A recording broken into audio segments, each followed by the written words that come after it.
Bonjour fidèles téléspectateurs, fidèles de cette émission Trajectoire. Nous avons un réel plaisir en tout cas de vous animer cette émission, d'animer pour vous, cette émission Trajectoire. Vous savez très bien que cette émission reçoit des personnes qui, au fait, font des efforts justement pour inciter la jeunesse congolaise à emboîter les pas. C'est avec un grand plaisir aujourd'hui je reçois un écrivain, il est aussi ingénieur, il répond au nom de l'ingénieur Rigobert Uffutu Bouna Mugabe, à qui je dis bonjour. Bonjour maman journaliste. Comment allez-vous? Non, je vais bien, je vais bien. Ah d'accord, vous êtes ingénieur, mais aujourd'hui on vous reçoit sur le casquette d'écrivain. Vous avez combien de livres déjà, combien d'ouvrages que vous avez eu à écrire en dehors de ce que nous allons parler aujourd'hui, qui est donc le voyage de Joseph Diangenda Koutima et du pape Jean-Paul II à Mbanza-Ngongo. Vous avez combien déjà des ouvrages écrits? Et cet ouvrage est le résumé ou le condensé de trois ouvrages. Nous avons les 4 grandes preuves de la christicité de Dalungana. Nous avons Papa Simon Kimbangu et l'avenir politique de la RDC pour la traversée africaine du XXIe siècle. Et nous avons aussi des affiches et autres articles. Mais nous avions fait un effort pour que cet ouvrage, qui est à la fois une nouvelle science, parce que c'est l'analyse politico-biblique, ce n'est ni de l'histoire, de géographie ou de la religion et la théologie, mais c'est la symbiose de toutes ces sciences que nous venons de mettre sur pied. Ingénieur Rigobert, aussi écrivain, et c'est un peu de faire les parallélismes. Est-ce que ça vous dérange par moment par rapport à votre travail? Écrire aussi, ça demande la concentration.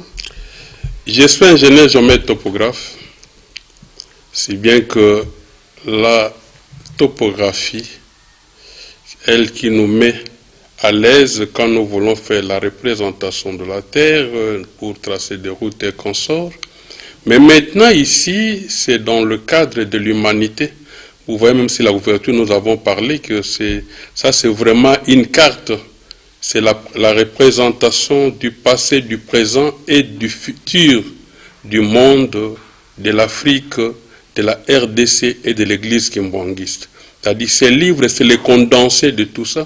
Nous voyons le monde dans son passé, nous voyons le monde actuellement qui est secoué par la Covid-19, mais nous parlons du monde demain tel que les Saintes Écritures en parlent avec toute de grande précision. Ah d'accord. Voilà, alors nous entrons dans le bain de notre discussion. Nous avons l'honneur de vous recevoir sur cette antenne Trajectoire. Mais dites-nous au moins, ça fait combien de temps depuis que vous avez pris la décision de devenir écrivain? Et ce n'est pas moins de 20 ans. C'est vrai. Moins de 20 ans, parce que l'avenir de l'humanité a toujours été ma grande préoccupation. Et surtout quand je sais que tous, noirs, rouges, jaunes, blancs, nous avons un seul créateur. Et quand je vois Adam et Ève, ce que nous sommes ici de mêmes ancêtres, j'ai toujours été préoccupé de retracer l'histoire du monde et de voir pourquoi la RDC et l'Afrique ont un blocage dans son émergence. Et enfin, nous cherchons à voir par où viendra la paix à travers le monde. Alors c'est ça du moins qui a été notre grande préoccupation. Et maintenant que c'est sorti dans l'édition du Centre de recherche interdisciplinaire de l'Université pédagogique nationale, avec l'agrément du ministère de la Science scientifique par le biais du secrétaire général et surtout par la direction de valorisation des résultats de recherche. Et nous sommes plus à l'aise parce que nous avons trouvé solution à un problème qui préoccupe le monde, alors que le monde a aujourd'hui ces 5 continents. Mais les gens ne savent pas vers quel continent, vers quel pays il faut regarder pour que nous parlions paix, pour que nous parlions parole de Dieu. Selon vous, c'est quel pays qu'il faut regarder? Ah voilà. Nous avons pris un peu du temps à observer l'humanité. Nous disons, nos ancêtres étaient face à Nzambi Mpungu qui leur donnait des solutions aux divers problèmes. Nous avons la colonisation qui a pratiquement revu notre système éducatif, lequel système nous a déconnectés de notre vraie source spirituelle. Et Nzambi Mpungu Mawezi Nkulu, chaque tribu a une appellation à Dieu, le Créateur.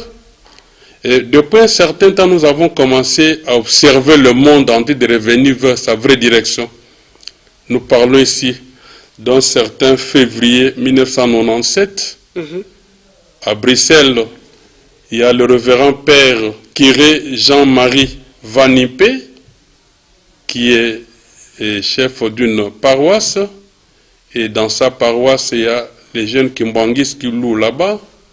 Mais à un moment donné, ce père avait fait une lettre circulaire adressée aux Kimbangis pour dire la cause principale du blocage de l'Afrique et de la RDC, selon les prêtres, on peut vérifier, c'est Jean-Marie Van Impe, c'est le révérend père Kiré de l'une des paroisses à Bruxelles. Il a dit qu'en tout cas, la cause ou la clé de blocage, c'est la méconnaissance de Simon Kimbangu. Et nous sommes dit, est-ce c'est vrai ou faux? On était en train un peu de fuyer, nous sommes en 97.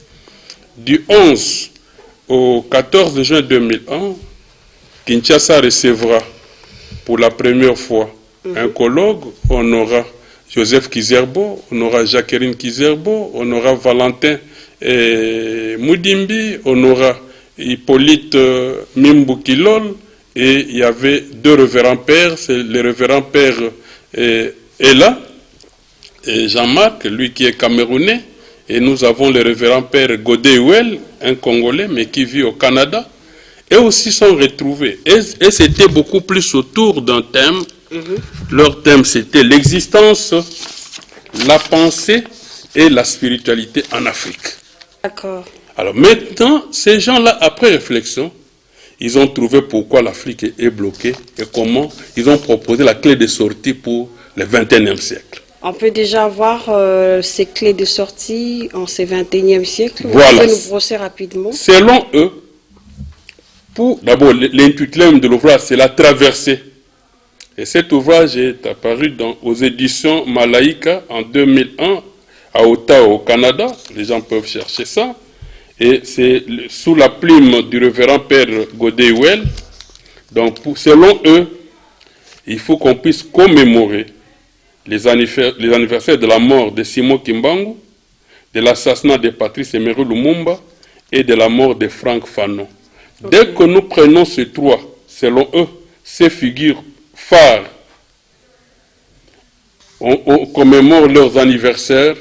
Selon eux, la traversée de l'Afrique au XXe siècle devient possible. Mais il n'y a pas longtemps, je vous coupe la parole un tout petit peu, lors de la célébration du 6 avril dernier, le président de la République a honoré l'église kimbanguiste. J'y vais. On va présenter tout ça. Alors, vous allez voir que malgré ces efforts, ici j'ai parlé des prêtres, le révérend Godé-Huel, j'ai parlé aussi de Jean-Marc Ella, qui est aussi un prêtre. Mais malgré ces efforts, c'est le système éducatif hérité de la colonisation qui étouffe l'Africain et les Congolais à s'épanouir spirituellement. C'est-à-dire, il ne réfléchit plus par sa conscience, il réfléchit par la foi dictée de l'Orient ou de l'Occident. Or, par rapport à cette foi-là, tout ce qui est noir, c'est Satan, tout ce qui est blanc ou les anges, c'est le blanc. Comprenez? Alors, nous sommes dit non. Au lieu que nous restions vraiment dans cette histoire pour qu'on puisse se déchaîner, aidons les Africains, aidons les Congolais à réfléchir par la conscience et par la foi en plus. C'est comme ça que nous avons mis sur pied cette nouvelle science que nous appelons l'analyse politico-biblique. En quoi elle nous sert? Pour nous, nous observons le fait tel qu'il se produit à travers le monde et nous nous posons la question de savoir, est-ce que le fait que nous observons, ce fait a déjà existé?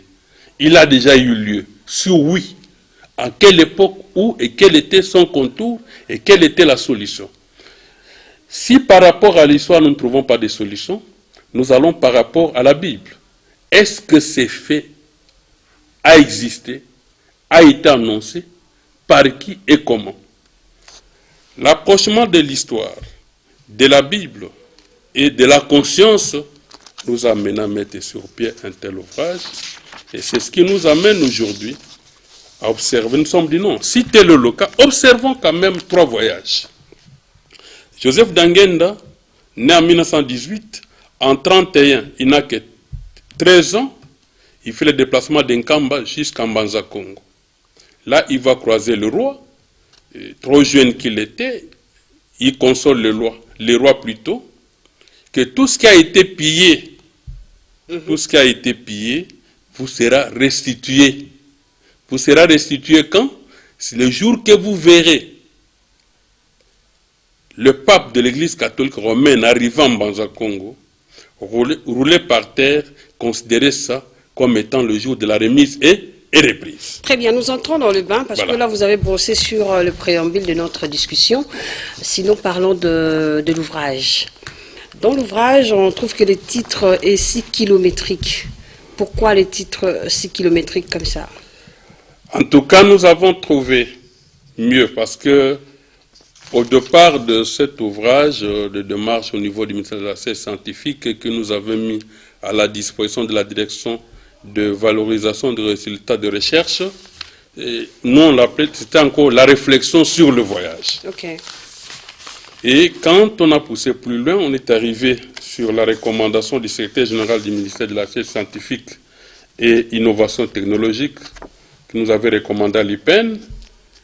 Après plusieurs contacts, après analyse et surtout dirigée par l'actuel secrétaire général académique de l'IPEN, pour qui j'ai dit vraiment tous mes remerciements, le professeur Kabuita.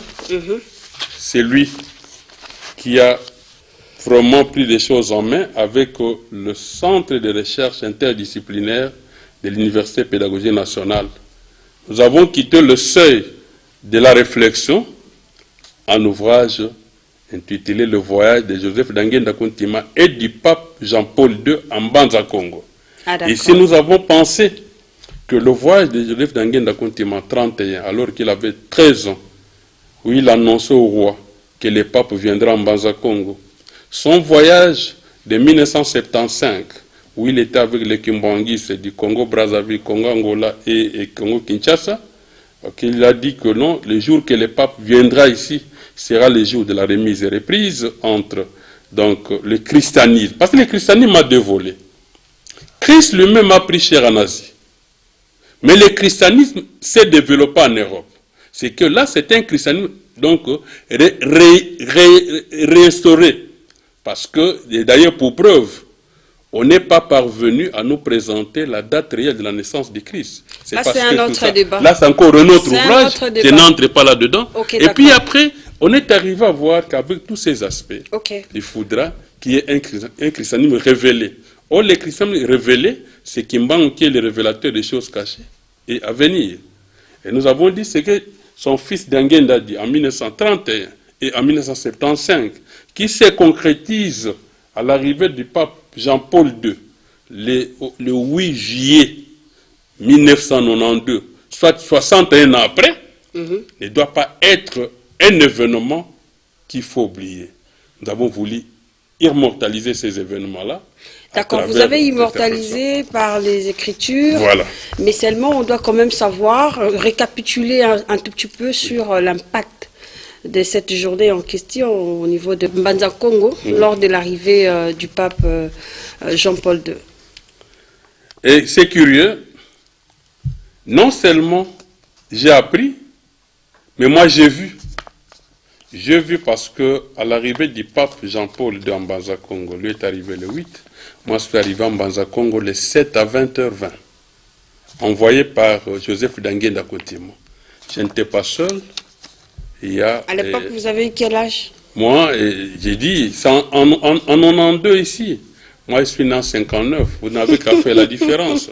Donc, adulte, vous voyez? D'accord. Adulte, déjà aussi, ayant terminé mes études là au niveau de graduat, puis après j'ai terminé la licence à l'IBTP, bien que c'est en 95, donc j'étais déjà un homme et tout ça. Donc j'ai vu venir le pape Jean-Paul II et j'ai su marier le message de Joseph Ndangenda Kontima qui dit que quand le pape arrivera ici, il va remettre ou restituer tout ce que le blanc avait volé lors du baptême du premier roi, dont les trois attributs du pouvoir dont nous parlons ici. Et nous avons entendu nous-mêmes sur place quand le pape a dit « Croyez-moi qu'à mon événement à la papauté, le monseigneur qui est en Mbanza Congo est mort de suite d'un crash d'avion entre Mbanza Congo et Soyo. Celui-là qui était mort, c'est la même personne, parce qu'il lui est venu introniser Monseigneur. C'était ça le but de son voyage en Mbanza Congo. Il dit, de figure et de nom, c'est une autre personne, mais croyez-moi que c'est la même personne que je viens de vous restituer. Donc moi, je ne prenais pas ça dans les contextes dont le pape disait, c'est tenter de voir la profondeur du message de Ndangenda qui n'avait que 13 ans en 1931, qui dira au roi que le jour que le pape viendra sera le grand jour de la remise et reprise. Et maintenant, je suis en train de voir comment la remise et reprise se matérialise, comment les choses sont en train de converger vers là où nous sommes, là où l'humanité doit regarder, mais sans que les scientifiques, les politiciens, les religieux ne s'en rendent compte. Comment? Expliquez-vous. Voilà. Je vais expliquer. Le Sénat américain avait pris une résolution de transférer l'ambassade des États-Unis d'Amérique de Tel Aviv à Jérusalem, sans pour autant dire à l'humanité que dans les Saintes Écritures, spécialement dans Ésaïe 2, du 2e au 4e verset, il est bien dit que la loi et la parole de Dieu qui doit guider toute l'humanité doit provenir de Jérusalem. Comprenez? Mais le Sénat américain n'a pas dévoilé ces secrets-là. C'est Donald Trump qui, le 6 décembre 2017, va prendre une décision courageuse de déplacer l'ambassade de Tel Aviv vers Jérusalem. Mais moi, je me suis posé la question. Est-ce que c'est de l'ancienne Jérusalem ou vers la nouvelle qu'il fallait déplacer cette ambassade? J'ai dit, s'ils avaient lu Ésaïe 2, 2 à 4, ils devaient se rendre compte que Christ avait même décidé, c'est connu par tous les chrétiens de toute l'humanité, que le royaume des cieux sera enlevé aux Juifs, c'est-à-dire à l'Asie, vers une autre souche, alors que nous n'avons que 3 souches des êtres humains. Il y a la souche des Cam, des Sem et des Japheth. Donc il fallait regarder une Jérusalem vers la souche des Japheth ou la souche des Cam. J'ai dit non, faut-il aussi penser à la souche des Japheth, alors que Jean avait vu une nouvelle Jérusalem. Là c'est Apocalypse 21, de 15 à 16, qui donne les dimensions. C'est 2200 km, c'est 2200 km. C'est un espace de 4 840 000 km². Ézéchiel aussi a vu la nouvelle Jérusalem. C'est Ézéchiel 47 qui en parle de 1 à 10, qui donne même le contour du temple et comment il faut aller par cheminement. L'eau qui est juste à 520 mètres du temple, dont Ézéchiel parle de 1000 coudées. Comment cette eau-là donc se jette dans l'océan, là où on capture de gros poissons. Okay. Alors nous avons vu qu'effectivement, les Américains ont donné un message, mais ils ont mal ponctué le message. Ce n'était pas vers l'ancienne Jérusalem, il fallait regarder vers l'Afrique, où il y a la nouvelle Jérusalem, avec une Kamba comme étant la cité sainte. Là encore, je préfère que le Kimbangis qui me suivent, que nous nous mettions d'accord. Jean avait vu la nouvelle Jérusalem, avec ses dimensions, c'est 2200 km, c'est 2200 km. Qui ne sont pas les dimensions des Kamba. Est-ce que cet ouvrage, c'est seulement propre au Kimbangui? Non. Si c'est une question que les téléspectateurs... Non. Ici, je m'adresse à l'humanité. Quand l'Amérique, le Sénat américain a vu, l'ancienne Jérusalem n'est pas en Amérique, c'est en Asie. Mais ces gens se sont rendus compte que la parole de Dieu ne tombe jamais. Il faut rester dans la dynamique de la parole de Dieu. Ici, ce n'est pas par... Nkamba est devenu la CSN de Nkamba, pas par le fait de kimbanguiste. C'est par le fait de l'humanité, c'est par le fait de Dieu. Jean a vu Nouvelle-Jérusalem, 2200 km sur 2200 km. À moins que nous, on puisse déchirer la page d'Apocalypse 21, 15 à 16, qui donne ces dimensions-là. Voilà, ça n'engage que vous, donc c'est votre argument, parce que les téléspectateurs nous suivent, ils veulent comprendre, faites la quintessence de cet ouvrage, qui est donc le voyage de Joseph Diangenda Koutima et du pape Jean-Paul II, voilà, à Mbanza, Congo. Alors on revient à vous, chers invités. Nous aimerions quand même savoir, vous pouvez nous brosser le bref de votre premier chapitre. Qu'est-ce que vous avez eu à dire dans vos premiers chapitres? Avant que je n'arrive, parce que là, vraiment, on va parler du premier chapitre, je voudrais aller. J'ai parlé du président Donald Trump dans le contexte politique. Répondez-moi d'abord à ma question. À la question, je réponds oui, parce que c'est pour qu'on ne perde pas le fil d'idée. Vous allez voir qu'en 2020, au mois de mai, l'humanité tout entière attendait un certain 14 mai 2020. Et le pape a annoncé un grand événement avec l'imam musulman. C'est le jour qu'on devrait inaugurer les villages planétaires. Comprenez? Tout le monde a compris que le monde tel que nous le vivons aujourd'hui est en mutation et que le monde est devenu quelque chose où la main de Dieu doit se prononcer. C'est comme ça, au premier chapitre. Nous avons retenu plusieurs points au premier chapitre. L'envoi des explorateurs en Afrique, la date de l'éclatement du royaume Congo, la naissance et le combat de Kimpavita, le partage de l'Afrique par les puissances occidentales, la venue de Kimbangu au cœur de l'Afrique et le début de son ministère public, le voyage de Joseph Diangenda Koutima de 1931 en Banza Congo. Ça, c'est le chapitre. Ça, c'est 2. Mais ça, c'est le chapitre. C'est le chapitre 1 d'ailleurs qui est le plus long chapitre. L'apparition de la grande étoile d'Afrique de l'an 1200. L'envoi des explorateurs en Afrique. La signature du partenariat entre le Portugal et le royaume Congo. Le baptême du premier roi noir. L'éclatement du royaume Congo. La venue de Dieu dans la nuée au cœur de l'Afrique, l'analyse politico-biblique, nous en donnons la définition, l'apparition de la constellation des étoiles sur la voûte céleste en RDC, c'était en 1910, le début du ministère public de Simon Kimbangu, là nous sommes en 1921, la résurrection d'une fille par Simon Kimbangu, après 4 jours. Là. Si on prend le temps de lire donc, on a, donc ces chapitres... de matière, on aura assez de temps. C'est pour vous dire que... C'est comme pour dire... À mon niveau, par rapport à l'émission, j'aimerais quand même que vous puissiez brosser un de points. Par exemple, on parle de la prophétie universelle de Simon Kimbangu du samedi 10 septembre 2021, par exemple, à Mbanza Sanda. Du moins, oui, je pense ça. Je voudrais que le 2, parce qu'il y en a 5 qui vont dans le même sens. D'accord, on y va. Avant qu'on commente cette prophétie-là, le 10 septembre 1921, Kimbangu a prophétisé, ça c'était sur toute l'humanité. Le samedi 17 juin 1944, il a prophétisé. Or, avant ça, le 17 août 1922, à Lubumbashi, il s'est entretenu avec le prêtre catholique de Kisantu, à qui il a parlé de l'indépendance politique et de l'indépendance spirituelle. En 1944, il a prophétisé de la manière dont les gens vont diriger ces pays, les animateurs, comment ils vont arriver au sommet du pays. En 1953, il a prophétisé sur le retour de tous les Noirs qui sont dispersés à travers le monde en Afrique. Et à ce moment-là, l'Afrique doit devenir un grand pays.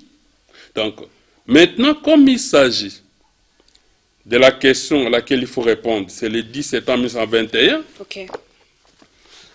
Simon Kimbangu, qui est arrivé à Mbanza Sanda au mois de juin, parce qu'il a débuté son ministère officiellement, c'était le 6 avril, et c'est là attirer la convoitise de prêtres catholiques, de pasteurs protestants et du pouvoir colonial. Ils ont voulu mettre fin à son œuvre et à sa vie. Et c'est comme ça qu'il y a eu l'envahissement d'Inkamba le 6 juin 1921 et Kimbangu, avec certains de ses collaborateurs et son fils aîné, sont allés se cacher en Banzansanda dans une vie clandestine. Mais le 10 septembre, c'est le jour qui s'est résolu qu'il fallait qu'il rentre en Kamba pour se livrer à l'autorité coloniale. De l'entretien avec tous ses collaborateurs, après qu'il soit rentré d'une prière de Beko, il leur dira que l'heure de se livrer aux colons, l'heure est arrivée. Mais il annonce que lui était venu sur terre pour deux missions très fondamentales. Il a été envoyé pour libérer le peuple du Congo et tout le peuple noir du monde. C'est-à-dire ici, c'est pour libérer les peuples opprimés. Donc Kimbangu ne dit pas aux gens que je vous demande de lire Ésaïe 19, verset 1, qui dit sa venue, donc au milieu de l'Afrique. Et il ne leur a pas dit de lire 19 à 20 dans Ésaïe 19 pour dire qu'il est venu pour libérer les peuples opprimés. C'est ça que moi je qualifie d'une prophétie ou du discours programme universel de Simon Kimbangu. Parce que là, il était vraiment un généraliste.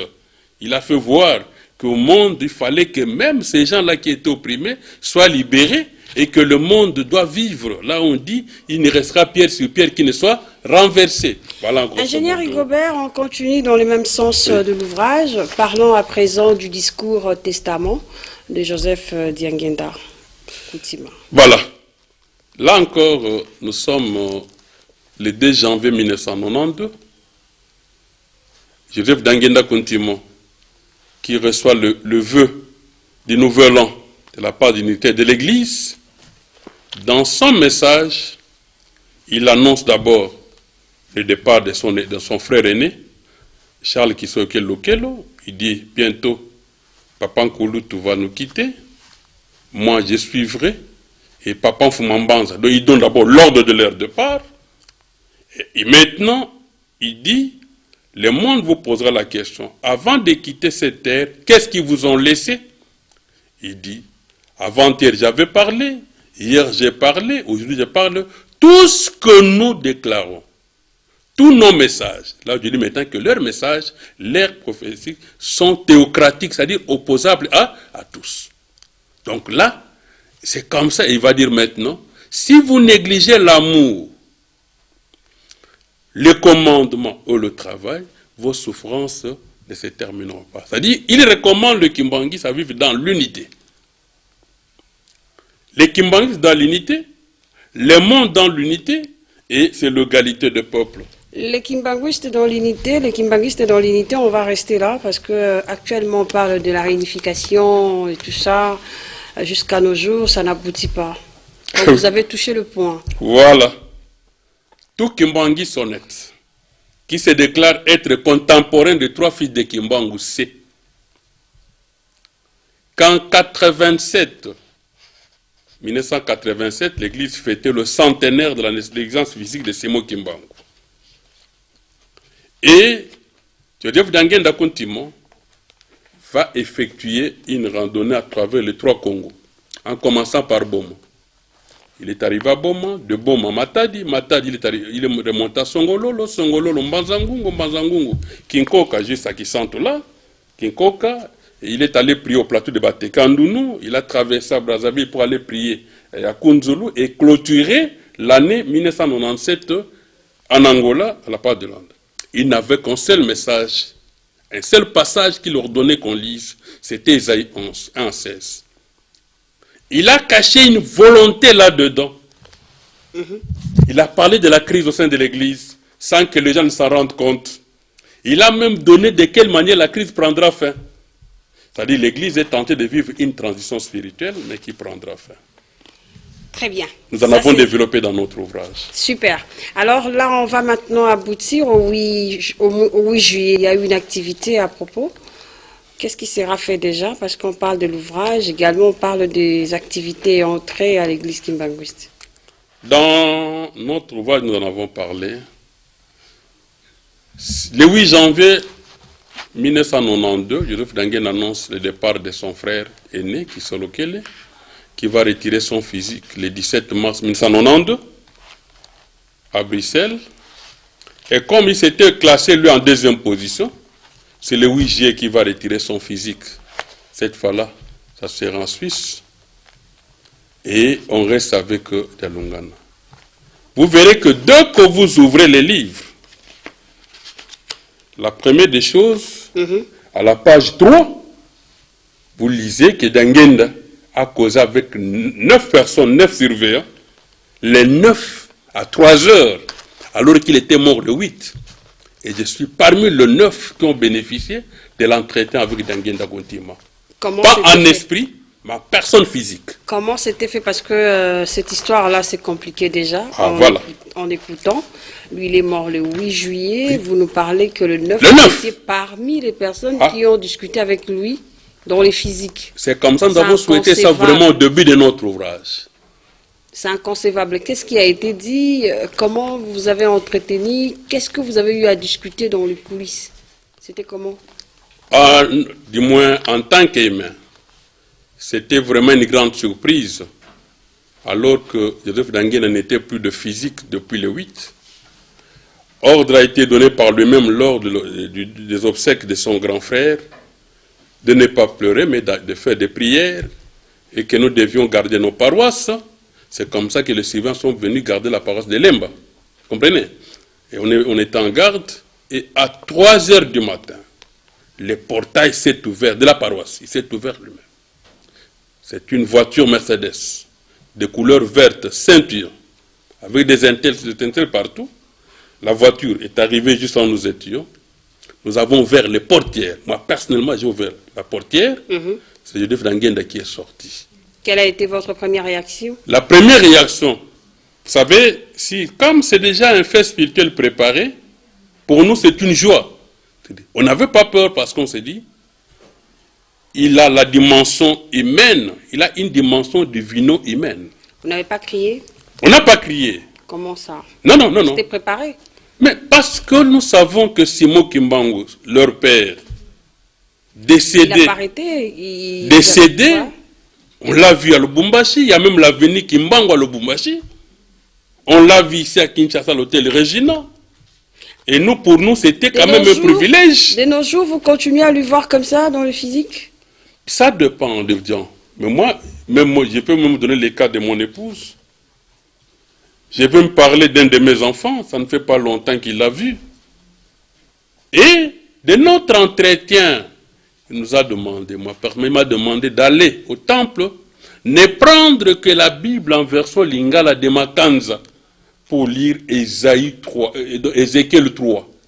Okay. Et dans Ézéchiel 3, quand vous lisez calmement, dans le lingala de Makanza, vous allez trouver un nom là, Nkamba, avec toutes ces lettres. N-K-A-M-B-A, tel que j'en parle dans les livres. Et c'est Nkamba là, c'est que nous appelons nos cordes, nous appelons ça liane. Dans des versions françaises, on dit des cordes, on parle des lianes, tout ça. Mais en lingala, là, on parle d'Nkamba, on dit qu'Nkamba sera au milieu de vous. Donc c'était de l'espoir pour nous, que lui n'est pas parti, que Dialungana qui est resté, c'est vraiment lui, c'est son frère et tout ça. Et puis après, nous avons vu que là aussi on nous parle, j'ai même écrit, qu'on nous parle, sans savoir, il nous parlait même de la crise que nous vivons aujourd'hui. Parce que là on vous dit que non, on vous interdira vous d'entrer en Kamba. Jusqu'à ce que lui ordonnera de lever cette mesure-là. Et aujourd'hui nous en sommes victimes. Moi je ne peux pas aller en Kamba maintenant. Ces jours-là, quand nous en avons parlé, nous avons lu, peut-être c'était une utopie, mais aujourd'hui c'est une réalité. Très bien. Je crois qu'on va vers la fin de notre émission d'aujourd'hui. C'est une émission trajectoire qui retrace au fait l'histoire de cet ouvrage qui est donc le voyage de Joseph Ndanguen Kontima et du pape Jean-Paul II, voilà, à Mbanda, Congo. Alors, nous sommes arrivés à la fin pour aujourd'hui. Je ne sais pas, qu'est-ce que l'on peut retenir de notre discussion aujourd'hui par les téléspectateurs qui nous suivent au fait?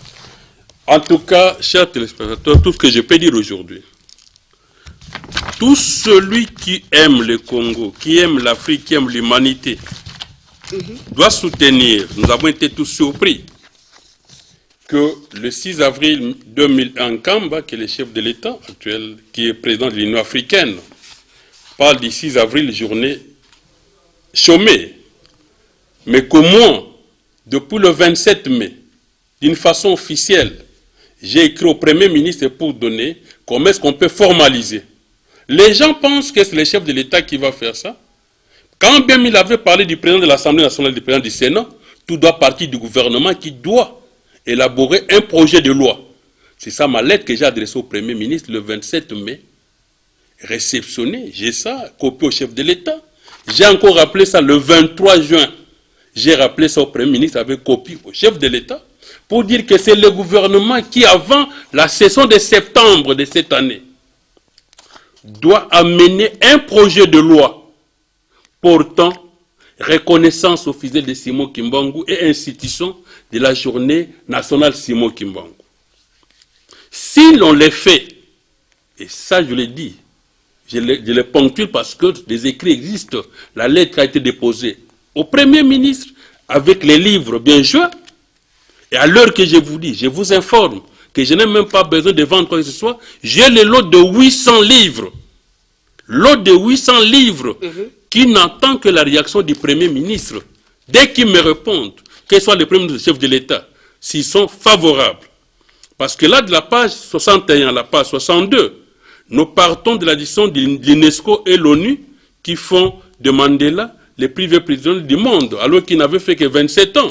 Ouais, nous dressons un tableau, voilà. maintenant nous dressons un tableau comparatif pour convaincre l'humanité que si hier nous avions applaudi quand l'UNESCO et l'ONU ont essayé un peu donc, de prendre un Africain Mandela, le placer, et nous avons vu le deuil de Mandela qui était devenu un deuil mondial.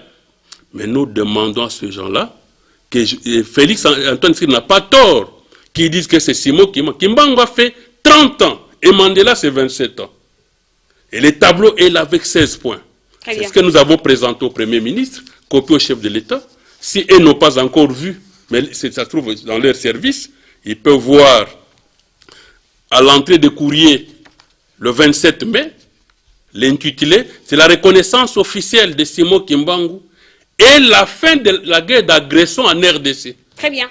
Voilà, c'est par ici que nous mettons un terme à notre discussion avec l'ingénieur, écrivain Rigobert Uffutu, qui est donc notre invité du jour. Il nous a parlé, il a brossé en fait quelques éléments par rapport à son ouvrage qui s'intitule « Le voyage de Joseph Diengenda Kutsima et du pape Jean-Paul II ». Voilà, c'était à Mbanza, Congo. Je vous dis merci infiniment. Je crois qu'on va retracer encore une fois de plus quand on aura l'occasion de vous recevoir sur cette antenne. Je remercie tout celui qui a suivi et surtout celui qui portera sa cœur pour voir pointer le gouvernement, pour que le gouvernement responsable saisisse le Parlement pour qu'à la session de septembre, le Parlement puisse voter la loi et que le 6 avril 2022 soit vraiment une journée chômée et payée et les dividendes seront spirituels. Nous allons observer où est-ce qu'on va partir. Voilà, merci beaucoup d'être venus, chers téléspectateurs. C'est par ici que nous mettons un terme à notre discussion du jour. Portez-vous bien, excellente journée. Suivez continuellement la RTNC2 Développement. Au revoir.